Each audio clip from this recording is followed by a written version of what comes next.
And it's at that point that the Busby returns and says, well, you see, the deal has been broken because your child was supposed to work for me, and now, with mutilated hands, she cannot.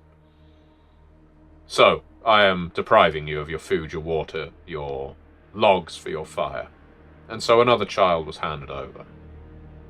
And a couple of months later, this one lasted longer, another child.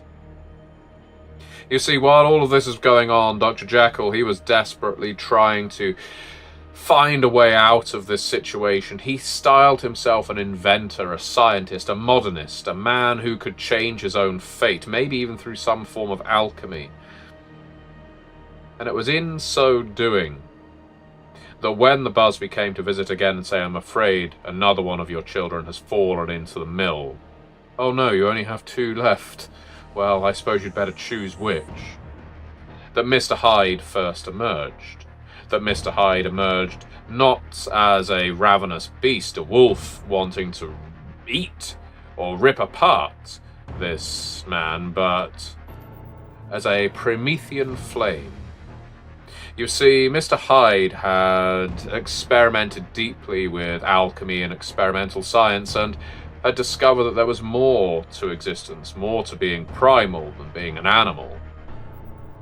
And he immolated this man. He set him on fire from toe to the hairs on his head. He watched, and he watched him burn. He watched him crumble to ash.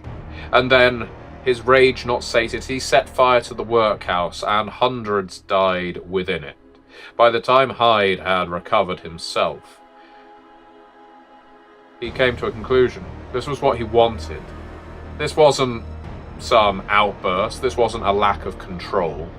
He wanted to show that he was a power. He was a force. And that any who crossed him or his family would pay the price for that. All of a sudden, neighbours would start giving the Hydes, the Jekylls, everything they wanted. All of a sudden, the extortionist and his nature had changed.